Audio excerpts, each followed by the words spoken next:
Pessoal, tudo bem com vocês? Então, na aula de hoje, a gente vai conhecer um pouco mais sobre os povos indígenas no Brasil, desde o encontro desses povos com os portugueses. A gente vai desconstruir também algumas ideias que circulam na sociedade brasileira sobre os povos indígenas, inclusive algumas ideias construídas pela própria escola. A nossa própria educação nos envia muitas informações que são, em muitos casos, falsas, desconexas com a realidade dos povos indígenas. E aí, na aula de hoje, a gente vai discutir um pouco mais sobre isso para tentar compreender melhor sobre o que significou esse encontro dos povos indígenas com os portugueses no Brasil, para entender um pouco melhor o significado desse encontro, no sentido de que como esse encontro afetou as populações indígenas no Brasil, certo? De que forma esse encontro entre populações indígenas no Brasil, entre povos indígenas no Brasil inicialmente Portugal e depois a sociedade, o Estado brasileiro, o que isso significou para os dois lados. A gente vai entender um pouco também sobre a questão da própria situação demográfica e populacional desses povos, desde a chegada dos portugueses no Brasil até os dias de hoje. Quem eram? Quantos eram? Que línguas falavam? Certo? O que esse encontro significou com relação à questão demográfica? Quantos são hoje? Certo? Quais são esses povos? Que línguas falam? Qual a situação linguística desses povos hoje? Então a gente vai justamente discutir alguma dessas questões, certo? Tentar passar para vocês algumas dessas informações de forma que fique bem claro para vocês esse encontro entre inicialmente o Estado de Portugal, depois da independência o Estado brasileiro e nos dias de hoje o Estado brasileiro com os povos indígenas, até para que a gente consiga desfazer uma série de preconceitos que circulam na sociedade sobre os povos indígenas. E a gente sabe que muito desses preconceitos eles só circulam por puro desconhecimento, certo? Por puro desconhecimento do que são essas sociedades, de quais são os valores que essas sociedades possuem, certo? Então é o seguinte, gente, como o próprio tema da aula aqui sugere, a gente está vendo aqui o descobrimento do Brasil, certo? E aí eu coloco o 10 entre parênteses, por quê? Porque não se descobriu nada, certo? Esses povos estavam aqui, eles não estavam esquecidos aqui, eles estavam vivendo aqui simplesmente. E os portugueses, durante todo aquele período das grandes navegações, da expansão territorial, começaram, certo, a ir em busca de novos territórios. E nessa busca de novos territórios se encontrou novos territórios e novos povos. E nesse encontro, inclusive a violência desse encontro por parte das nações colonizadoras, na verdade esse encontro fez só encobrir muitas nações. Por quê? Porque no Brasil nós tínhamos muito mais povos indígenas do que temos hoje, muito mais línguas indígenas do que temos hoje, certo? Uma população extremamente maior do que a gente tem hoje. Então, esse encontro não foi um descobrimento, certo? Esse descobrimento é só pelo ponto de vista de quem colonizou. Esse descobrimento ele não existiu porque ninguém estava escondido, só estava vivendo a sua vida, certo? De acordo com o seu ritmo, de acordo com seus hábitos culturais. Então, o tema da aula é o descobrimento do Brasil, as nações que o Brasil encobriu, com esse entre parênteses, justamente para problematizar, para questionar a questão da existência de um descobrimento, certo? Então, uma das coisas que a gente vai discutir na aula de hoje é a seguinte: o que significou o descobrimento? A gente vai ver o que significou para os colonizadores portugueses e o que significou para os povos indígenas. Aqui nessa imagem já é bem sugestiva uma imagem dos índios trabalhando, e aí uma das coisas que esse descobrimento ele acabou significando para os povos indígenas foi justamente uma exploração muito grande, certo? E a gente sabe que a escravidão no Brasil ela não começou com os negros, ela começou com os povos indígenas. Por que essa escravidão dos povos indígenas ela não vingou? Porque os povos indígenas já viviam aqui milenarmente. Eles conheciam muito bem o nosso território. E a nossa colonização, todos sabem, ela começa pelo litoral. Os portugueses não conheciam o interior do Brasil, que era muito grande, certo? E desconhecido, porque eram situações geográficas muito diferentes para eles, de floresta, de hidrografia, e aí para se explorar tudo isso demorou muito tempo. Então o que os índios fazem? Os índios começam a fugir do litoral para o interior do Brasil. Lógico que no interior do Brasil já existiam muitos índios, certo? Então é o seguinte, os índios começam a fugir do litoral, dos territórios que antes ocupavam, para o interior do Brasil, justamente para conseguir fugir da escravidão. E isso foi causando nos portugueses um certo prejuízo. Por quê? Porque os índios, não por serem preguiçosos como nos é ensinado, que índio é preguiçoso. Não, eles não são preguiçosos, eles têm formas de trabalho diferentes da nossa forma de trabalho capitalista, de trabalhar para juntar e acumular recursos. Para eles, não.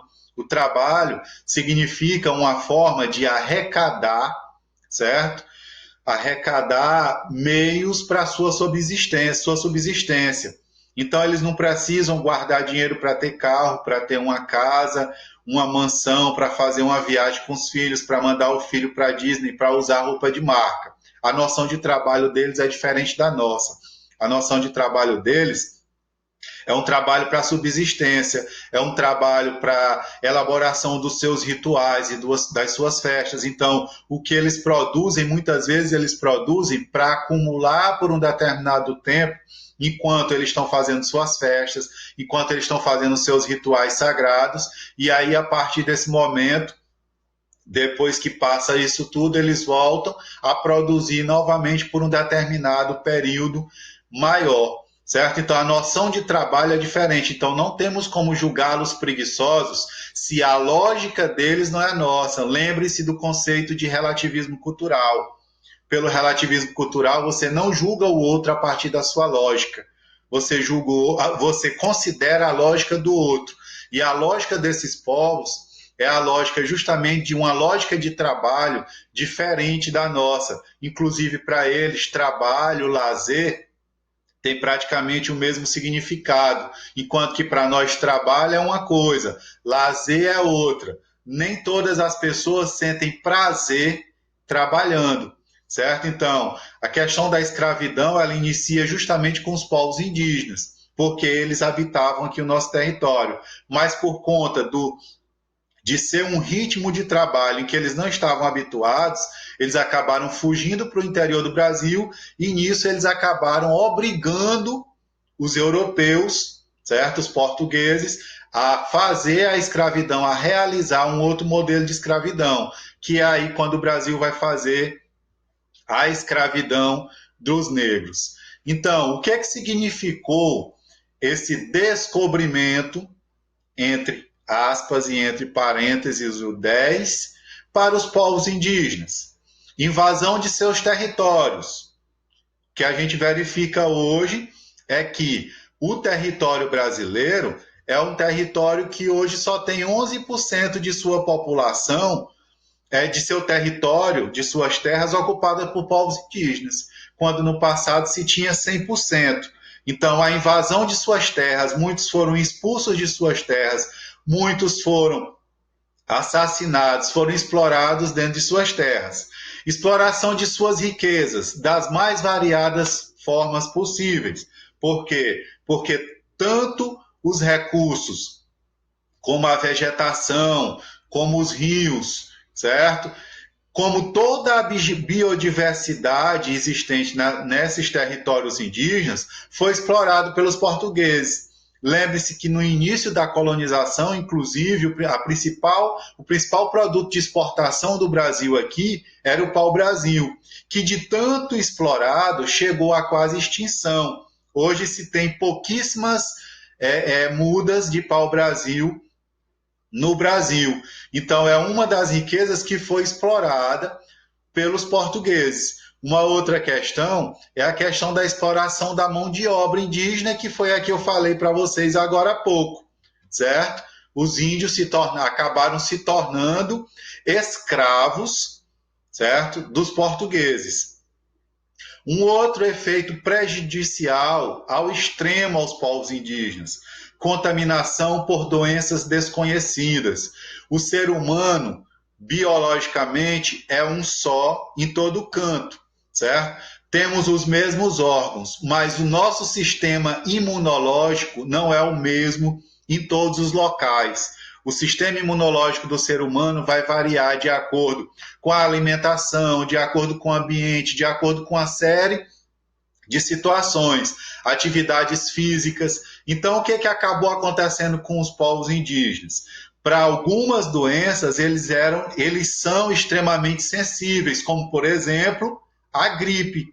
A gripe, que para nós é uma doença muito comum, certo? Que dificilmente uma gripe comum mata uma pessoa não indígena.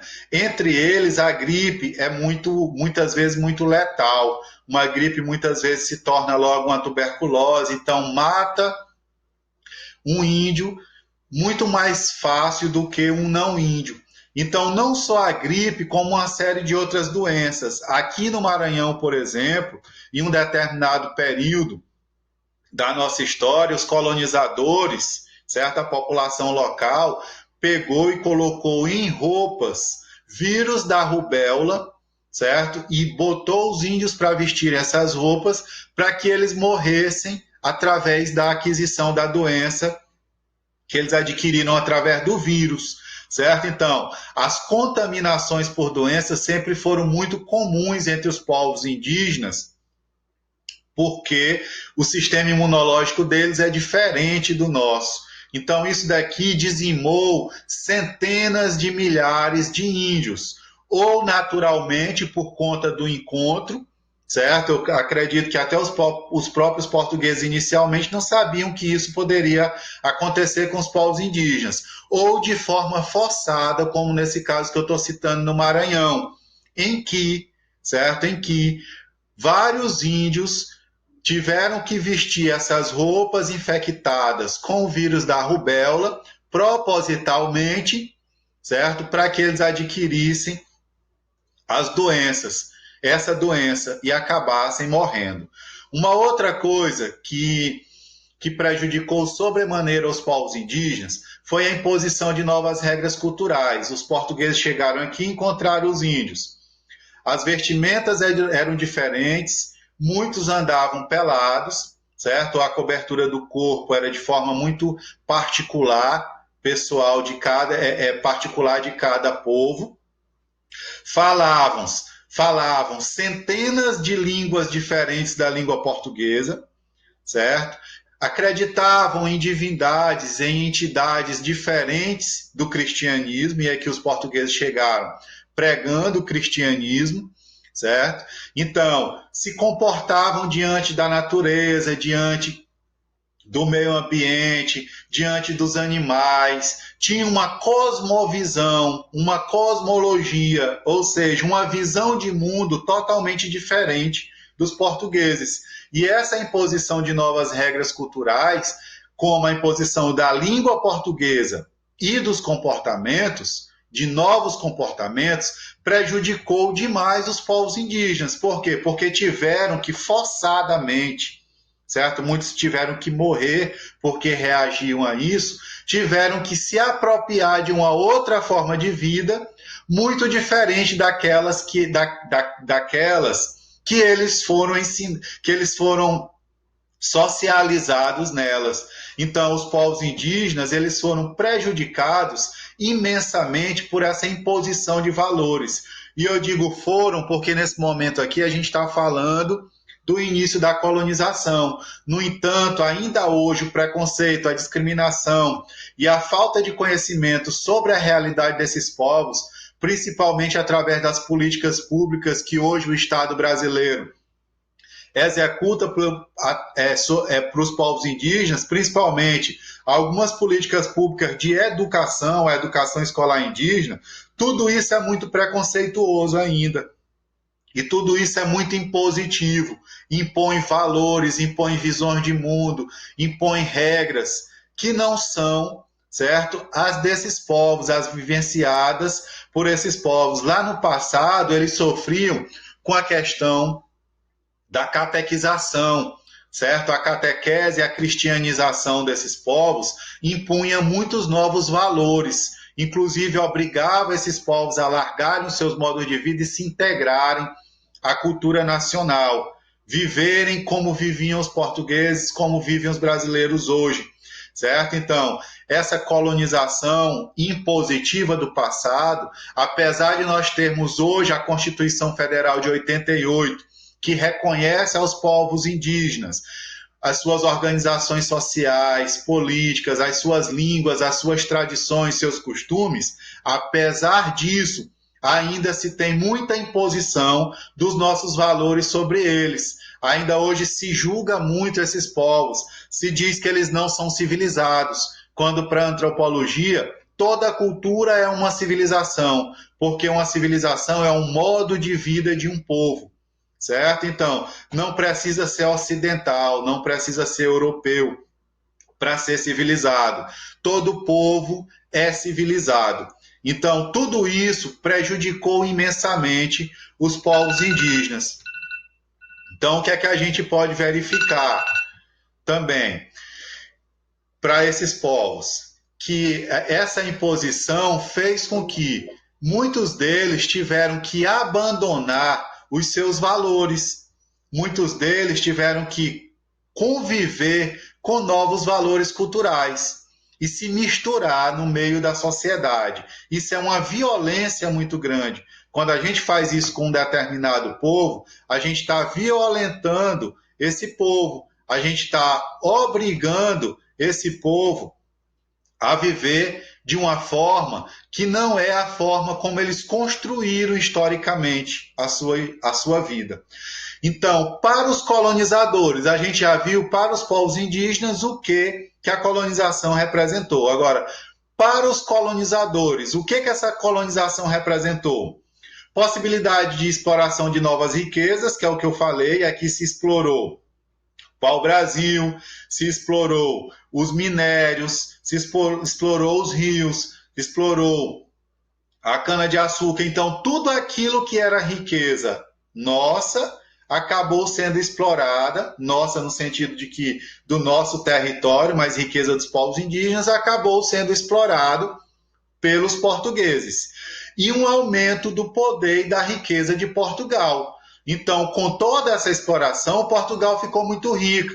Daqui saiu muita coisa para Portugal. Todas as nossas riquezas, é por isso que o Brasil hoje é um país não tão desenvolvido, porque em toda a história da nossa sociedade, as riquezas exploradas aqui não ficavam aqui, eram todas enviadas para Portugal. E nisso, Portugal explorando o Brasil, explorando outros territórios, descobertos, entre aspas, acabou enriquecendo bastante, certo? Então, todos os ciclos econômicos do Brasil foram marcados por isso. As drogas do sertão, o pau-brasil, a cana-de-açúcar, o ouro nas Minas Gerais, o café, tudo isso serviu para enriquecer Portugal. Então, se para os povos indígenas a colonização representou exploração, para os colonizadores a colonização representou enriquecimento, a possibilidade do enriquecimento. A gente vai ver agora outras consequências desse descobrimento. E aqui, de cara, a gente já vai começar a desfazer algumas ideias que a escola nos ensinou. Primeiro, que a escola fala de índio de forma muito genérica, ou seja, são os índios como se todos fossem iguais. Não. Quem os tratou de forma igual, inclusive deu esse nome de índio, foram os portugueses.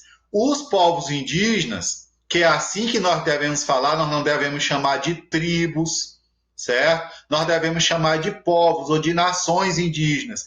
Esses povos indígenas se chamavam pelos nomes que esses povos sempre tiveram. Para citar os nomes de alguns povos do Maranhão, para que vocês entendam melhor, por exemplo, os Cricatis sempre se chamaram de Cricati, os Teneterrara sempre se chamaram de Teneterrara, os Auá sempre se chamaram de Auá, os Caapó sempre se chamaram de Caapó, eles não se chamavam de índios, eles não diziam que eram índios. Quem criou esse termo índio foram os portugueses, e aí eles homogeneizavam tudo e diziam que todo mundo, que todos aqueles povos que viviam aqui eram iguais, quando a gente sabe que essa não é a realidade. E aí eles tentaram unificar tudo.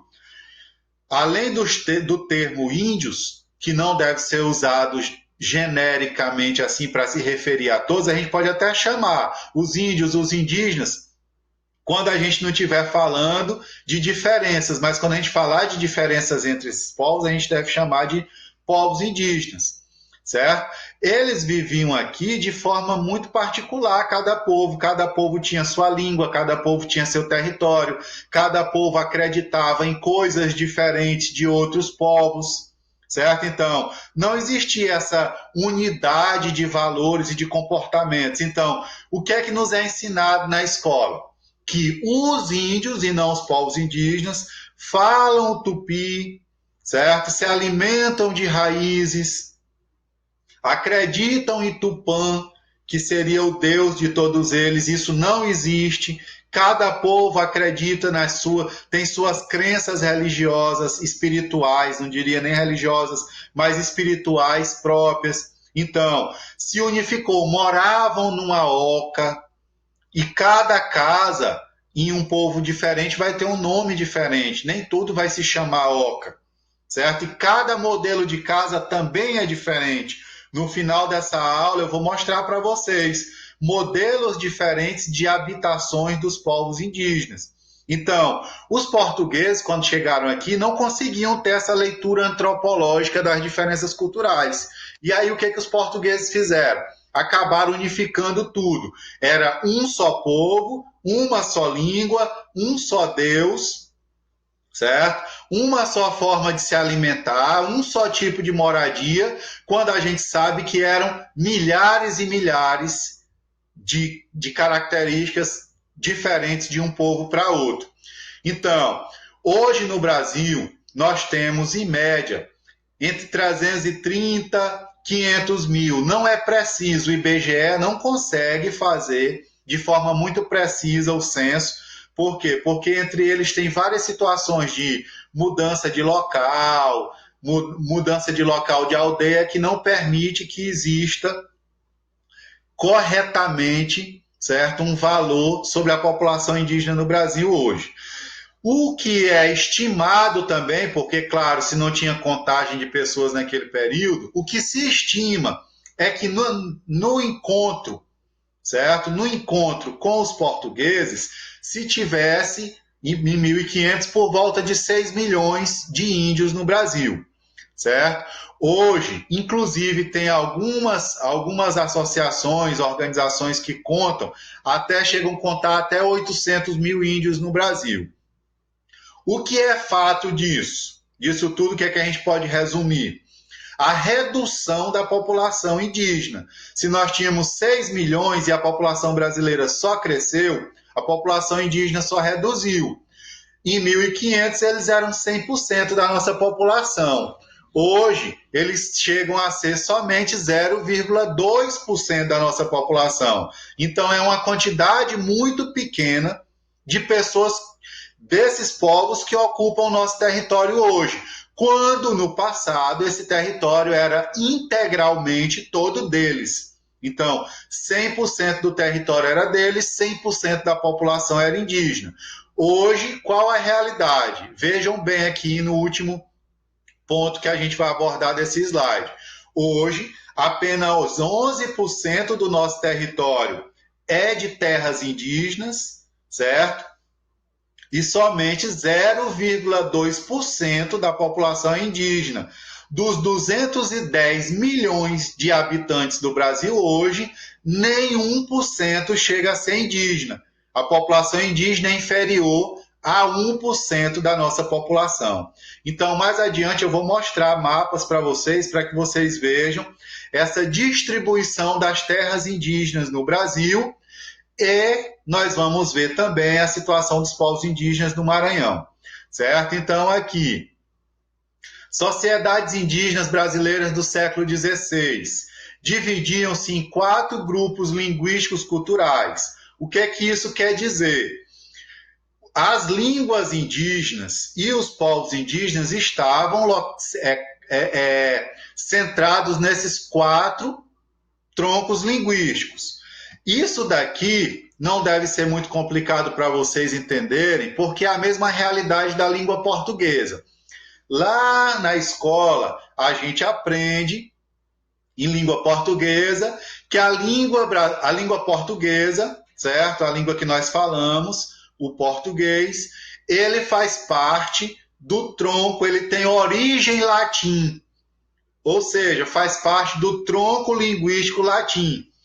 Então, os linguistas costumam classificar as línguas que são semelhantes a partir de troncos linguísticos. O que seria um tronco? Imagine o tronco de uma árvore, certo?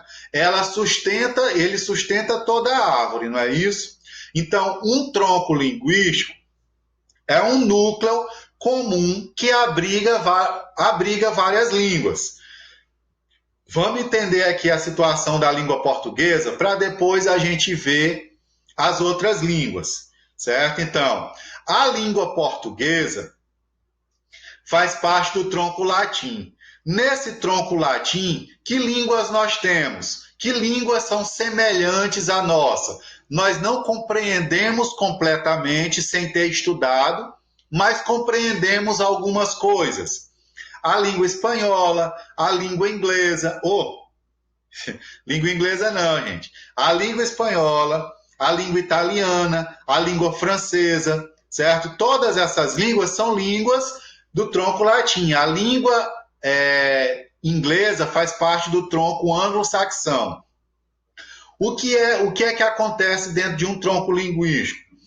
Todas as línguas que são do mesmo tronco linguístico, dá para entender mais ou menos o que o outro fala, certo? Mesmo com dificuldades, dá para entender.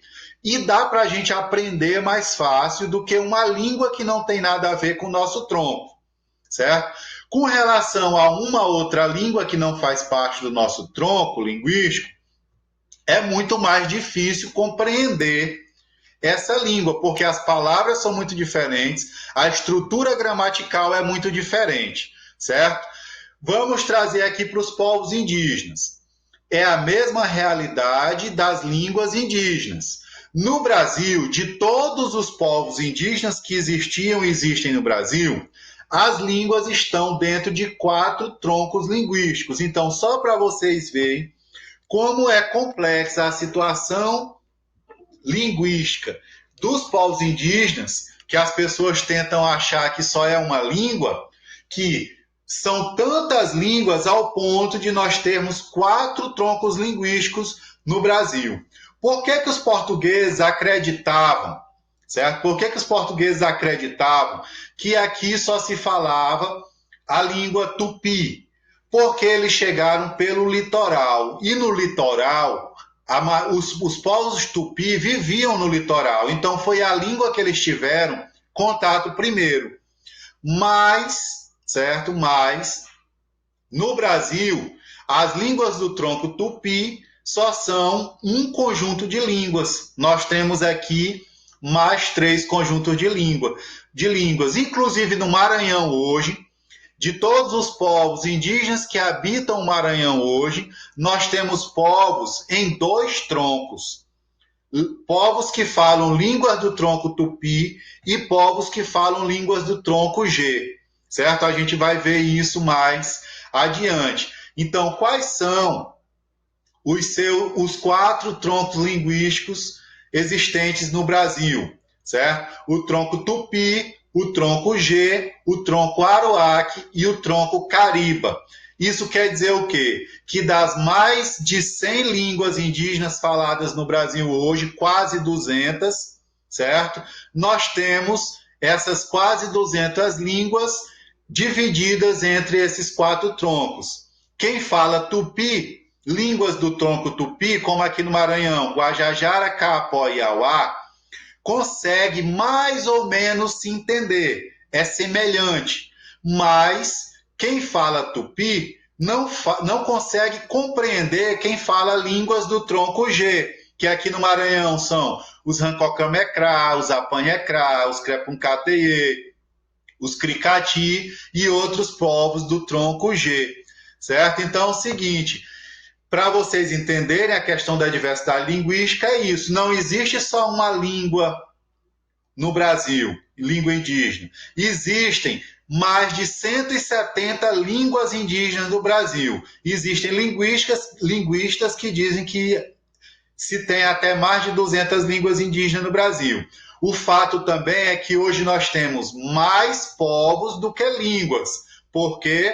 Porque muitos povos foram obrigados a abandonar suas línguas no processo de colonização, obrigados pelo Estado português e obrigados pela Igreja, certo? Então, o que é que vai acontecer? Esses povos passam a ter que falar somente a língua portuguesa. Então, hoje no Brasil, nós temos mais povos indígenas do que línguas indígenas.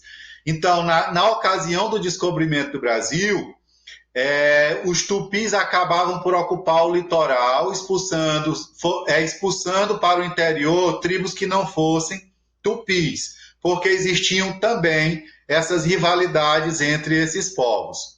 Aqui é um mapa que expressa para vocês a distribuição dessas línguas, desses troncos linguísticos, certo? A gente está vendo aqui, ó, Tupi-Guarani ocupa quase toda a parte do litoral aqui, ó, onde eu estou magiando aqui com o mouse para vocês. No interior aqui nós temos G, nós temos Aruaque, certo? Então, isso é para dar uma ideia para vocês da distribuição dessas línguas indígenas aqui no Brasil, de como era essa distribuição das línguas indígenas no Brasil. Esse mapa aqui é um mapa das terras indígenas no Brasil hoje. O que está de vermelho são as terras indígenas do Brasil. Tudo que está em verde é o nosso território onde não são terras indígenas. Se vocês observarem, nós temos muito mais verde do que vermelho. A parte vermelha está muito mais concentrada na Amazônia, que é onde se tem mais povos indígenas. Aqui, ó, essa área que eu estou circulando para vocês é a área do Maranhão, certo?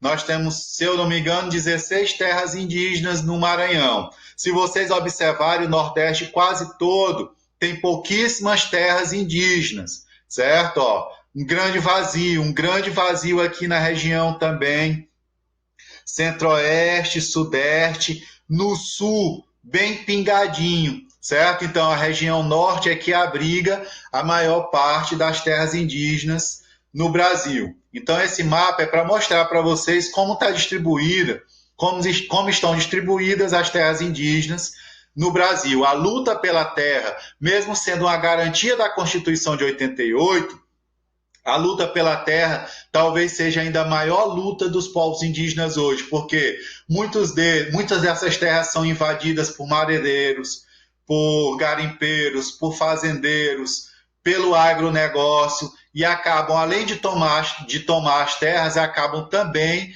assassinando esses índios. Então, esse mapa aqui também é um mapa dos povos indígenas no Brasil. Claro que aqui não está o nome de todos os povos indígenas, porque nós temos no Brasil mais de 200 povos indígenas, certo? Nós temos no Brasil mais de 200 povos indígenas, aqui está só o nome de alguns. Aqui no Maranhão só tem o nome dos Urubucapó, dos Cricati e dos Guajajara. Na verdade, no Maranhão nós temos 9 povos reconhecidos e mais 3 em processo de reconhecimento. Agora, de forma muito geral, a gente só vai falar um pouco aqui sobre os povos indígenas no Maranhão, para vocês terem a noção de quantos são, quais são, e vai ver aqui também algumas imagens desses povos indígenas. Então, nós dividimos aqui, para ficar melhor a explanação e o entendimento para vocês, esses povos por troncos linguísticos. Então, nós temos, como eu falei para vocês, povos em 2 troncos linguísticos. O tronco linguístico tupi, da família linguística guarani, ou seja, o tronco da árvore não leva galhos e os galhos formam folhas. Então, a família seriam os galhos, famílias de línguas semelhantes. As línguas seriam as folhas, certo? Então, do tronco linguístico tupi, nós temos 3 povos no Maranhão. Teneterrara Guajajara, Teneterrara, Capó e Auá são os nomes que eles próprios se chamam, que eles inclusive sempre se chamaram. Guajajara, Urubu e Guajá são os nomes que os portugueses e que a sociedade brasileira deu a eles. Em muitos casos, certo? Esse nome que a sociedade deu é bem preconceituoso, como aqui no caso dos Capó, o termo usado pelos brasileiros para chamar os Capó é urubu, certo? Então é o seguinte, Teneterrara, Guajajara. Esse povo é o maior povo indígena do Maranhão, está entre a 4ª e a 5ª maior população indígena do Brasil. Os Guajajara têm por volta de 16 a 20 mil indígenas, certo? É a maior população indígena do Maranhão. E esse povo está em contato com a sociedade brasileira desde 1612, quando chegaram aqui os franceses para tentar colonizar o Maranhão, chegaram em São Luís, certo? Então, os Guajajara têm uma história de mais de 400 anos de contato e nunca desapareceram, certo? Para vocês verem que esse contato entre índios e brancos, se não for um contato muito de extermínio, de perseguição mesmo dura, não faz os povos desaparecerem. Não estou dizendo que nesse caso não foi. Foram, os Guajajara tiveram que lutar muito. Também passaram por processos de genocídio, de morte, de assassinatos de muitos deles. Mas eles resistiram bravamente.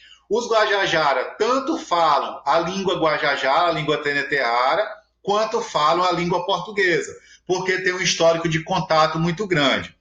Os Capó têm um histórico de contato já mais recente, falam também a língua deles e boa parte fala a língua portuguesa, certo?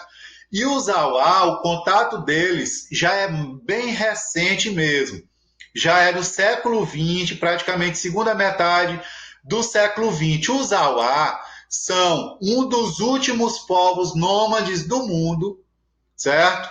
E um dos últimos também da América do Sul. Os Auá, eles são nômades, vocês vão ver depois, lá no finalzinho, quando eu mostrar uma habitação Auá para vocês, que eles nem constroem grandes casas, que eles constroem casas de taipa, certo?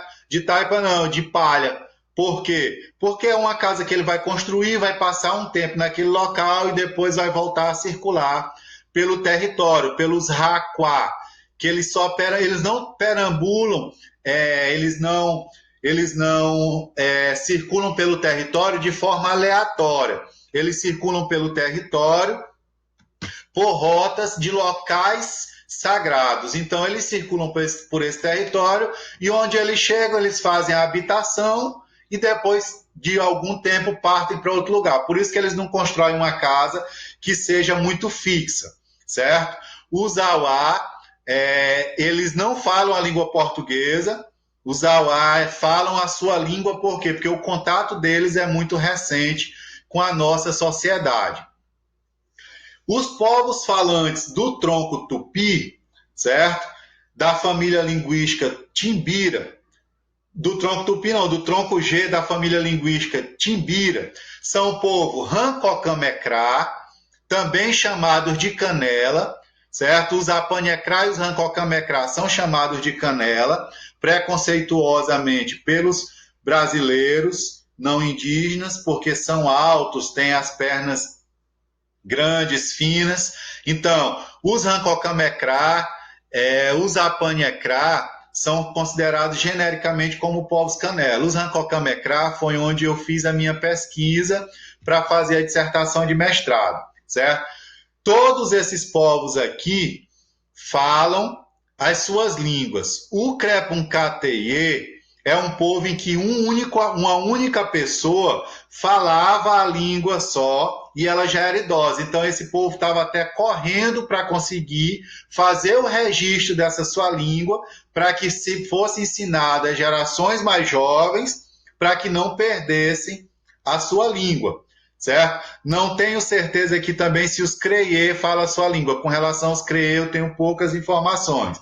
Mas os Cricati, os Pucobiê, os Apanhecrá, os Rancocamecrá falam a sua língua e também boa parte deles fala a língua portuguesa, certo? Então, nós temos aqueles 3 povos do tronco tupi e nós temos esses 6 povos do tronco G. No Maranhão, nós estamos passando hoje por um processo de etnogênese. O que é etnogênese? Etno, povo, gênese, nascimento, princípio. Então, o que é que ocorre? Muitos povos passaram muito tempo calados na deles. Por quê? Para que não sofressem com a exploração e com a expulsão dos seus territórios e com o genocídio, porque o Estado brasileiro, muitos estados decretavam o fim dos povos indígenas, então eles ficavam calados. A partir da Constituição de 88, esses povos começaram a se manifestar. Por quê? Porque a Constituição de 88, ela prega o respeito a esses povos, o respeito à diversidade cultural e aos povos indígenas. Então, hoje, muitos desses povos que sempre tiveram no cantinho deles ali, o Estado dizendo que eles não existiam mais, hoje estão se manifestando e mostrando que existem, certo? Mostrando que existem. Então, o que é que acontece? A etnogênese, esse processo de ressurgimento de povos que existiam, mas que estavam quietos na sua para que não sofressem a violência da sociedade brasileira. Então, nós temos hoje no Brasil, no Brasil e também no Maranhão, alguns povos nesse processo de etnogênese. A gente só vai ver agora um mapa das terras indígenas no Maranhão. Então, está aqui, ó, o estado do Maranhão todo, e se vocês observarem essas partes em destaque, certo? Em tracejado aqui, são as terras indígenas. Se vocês observarem, toda essa área aqui do leste do Maranhão não tem terras indígenas, não tem povos indígenas. Se a gente vê aqui a parte sul do Maranhão, também não. A gente tem muito mais aqui da parte centro para a parte oeste. Então, se vocês observarem, a grandiosidade que é o estado do Maranhão, um dos maiores estados do Brasil, hoje só tem essas terras indígenas aqui demarcadas. Então, a parcela muito pequena das nossas terras indígenas é ocupada, uma parcela muito pequena do nosso estado é ocupado por terras indígenas. E eu vou mostrar para vocês um mapa que mostra como o Maranhão era todo cheio de povos indígenas no século XIX. Tá aí, ó. Tudo isso aqui que está em colorido são povos indígenas e terras indígenas que existiam nesse período. Então, se você observar, no litoral tinha e hoje não tem mais. Aqui nessa parte leste tinha também, certo? Na divisa aqui com Piauí também tinha. Aqui na parte sul, na divisa com o estado, na época de Goiás, hoje Tocantins. Então, tá aqui, ó. O Maranhão tinha bem mais povos indígenas e terras indígenas do que nós temos hoje. Tá aqui para vocês terem uma ideia melhor, até 1900, todos esses povos indígenas aqui eram povos indígenas do Maranhão. Os Gamela são um desses povos que hoje está pedindo o reconhecimento do Estado brasileiro. Eles vivem na região da Baixada, lá pela cidade de Viana, certo? É um desses povos que está passando por um processo de etnogênese. Então, olha aqui a quantidade de povos que nós tínhamos no Maranhão até 1900, certo? Uma quantidade muito grande de povos que nós tínhamos até 1900. E hoje, nós só temos os 9 reconhecidos e os outros 3 que passam pelo processo de etnogênese. E agora, só para a gente encerrar, eu vou mostrar algumas fotos, certo? Dos povos indígenas no Maranhão. Aqui é uma foto da corrida de tora, é uma corrida ritual dos povos indígenas, de todos os povos que são falantes de línguas do Timbira, da família Timbira. A corrida de toras é uma corrida, como eu falei para vocês, em ritual, e essa corrida acontece através do revezamento dessa tora entre eles, certo? Eles vão passando de um ao outro. Tem uma série de significados, de simbologias culturais para esses povos. Aqui é uma foto de uma criança cricati, possivelmente pescando. Essa foto é a foto de uma antropóloga maranhense, Kátia Núbia, inclusive ela é amiga minha, ela escreveu a sua dissertação, a sua monografia de conclusão de curso sobre esse povo, sobre o processo de demarcação da terra desse povo. Aqui é uma foto do povo Auá, como eu falei para vocês, os Auá são esse povo que ainda é um dos últimos povos nômades e um dos que tem menos contato com a sociedade brasileira. Então, vocês observam que aqui, até mesmo por conta do pouco contato com a sociedade brasileira, eles ainda, muitos deles andam pelados, certo? Pelados na nossa visão, certo? Na nossa visão. Pelo ponto de vista da visão de corpo deles, inclusive os homens usam um adereço no prepúcio, certo?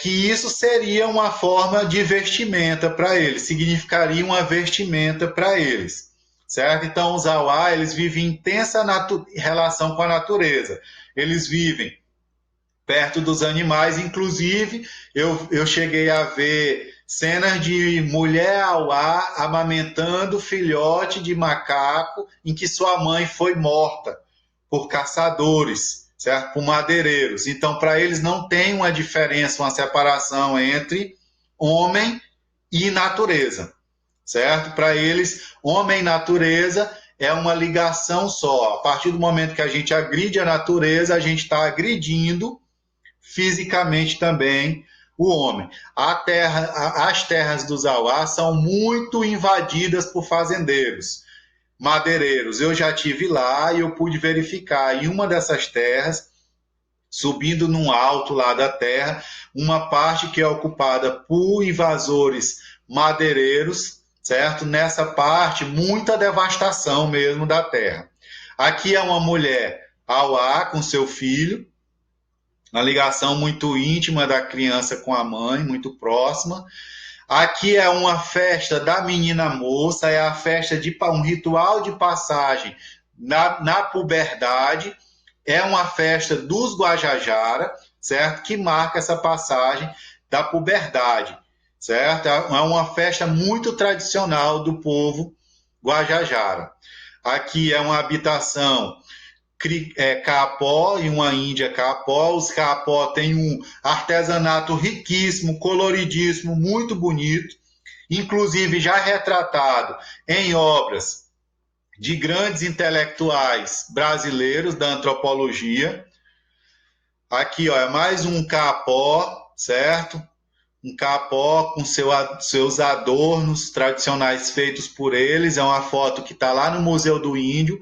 Foi o Darcy Ribeiro que fez, talvez um dos maiores antropólogos dos povos indígenas, estudantes dos povos indígenas do Brasil. Ele estudou o povo Kaapó no Maranhão, certo? E aqui são fotos de habitações indígenas alguns exemplares poucos dessas habitações, porque tem várias formas de habitar dos povos indígenas, certo? Isso aqui é só do Maranhão. Aqui é uma aldeia Guajajara, aqui também, essas duas são aldeias Guajajaras. Essa daqui é, como eu falei para vocês, uma habitação dos Auá. Como eles são nômades, eles não sentem a necessidade de se fixar num determinado local por muito tempo. Então, o que, que acontece? Eles levantam uma habitação de palha, passam um tempo por ali e depois eles saem e vão morar em um outro local e lá eles constroem uma outra habitação, certo? Então, essas informações que eu passei para vocês, apesar de parecerem muitas, são poucas perto da realidade dos povos indígenas no Brasil. Então, para que eu passei essas informações? Para que vocês tenham em mente que trabalhar com educação, ou trabalhar com assistência social, ou trabalhar com qualquer coisa no Brasil, faz com que você tenha a necessidade de conhecer melhor sobre a realidade do Brasil, com que você tenha que conhecer melhor sobre os povos indígenas. Para quê? Para que o seu trabalho não acabe se concretizando como uma violência com relação a esses povos, para que você não queira universalizar a sua visão particular de mundo a esses povos. E aí você faça o que historicamente o Brasil e os portugueses fizeram, que é querer levar uma visão de mundo que não consegue coincidir com as visões de mundos deles, certo? Você queira universalizar valores que não têm a ver com os valores que eles cultivam, que você não queira universalizar princípios religiosos, ritualísticos, crenças que não coincidem com as crenças deles. Então você tem que ter em mente que, enquanto profissional de uma sociedade, você tem que respeitar a diversidade cultural. É a razão de ser de você estudar antropologia. É você conhecer o outro para se conhecer melhor e para respeitar o outro e para fazer uma autocrítica sobre você. Então, a antropologia, ela cumpre essa função, ela tem essa função de levar o intelectual, o indivíduo, ou qualquer indivíduo, a necessidade de compreender melhor a diversidade cultural, para que isso não acabe para que a compreensão dessa diversidade acabe correspondendo ao respeito à diversidade e não à execução de várias formas de violências, não só no falar, mas também nas políticas públicas que são executadas a esses povos. Se um dia eu, como intelectual, for pensar ou executar políticas públicas a esses povos, eu tenho que ter em mente e ter a consciência de que eu preciso conhecer melhor sobre eles e de que eu devo, é minha obrigação ética, enquanto profissional e enquanto cidadão, respeitar fielmente as visões de mundo deles. Então, eu preciso, enquanto ser humano, porque eu preciso conhecer o outro e respeitar o outro, não ficar julgando. E eu preciso, enquanto profissional, porque eu preciso realizar um trabalho que não violente as visões de mundo e as formas próprias desses povos. Que eu não prejudique na minha ação, mesmo que eu ache que estou sendo muito bem intencionado, mas às vezes as boas intenções, elas vêm carregadas de desconhecimento. Então, para que eu não prejudique esses povos, porque historicamente, por mais de 500 anos, eles já vêm sendo prejudicados pelo Estado e pela população em geral. Então, conhecer o outro, esse desafio que a antropologia nos oferece de conhecer o outro, é justamente para isso, para que eu conheça, respeite. Ao conhecer o outro, eu acabo me autoanalisando, me conhecendo melhor, certo? Então, só para finalizar, carreguem sempre as visões da antropologia para a vida inteira, seja como cidadão, seja como profissional. E a principal lição da antropologia está naquele conceito que nós estudamos de relativismo cultural, ou seja, de relativizar os valores para que não se trate os seus valores de forma absoluta e superiores e o do outro como inferior. Utilizar o relativismo cultural para combater o etnocentrismo, os preconceitos e os racismos, certo? Para que a humanidade ela consiga viver de forma mais harmônica e de forma mais pacífica, para que a riqueza cultural, as diversidades culturais sejam motivo de paz e não de guerra, de união e não de conflitos e discórdias. Então, gente, a gente encerra por aqui. Obrigado a todos e até logo.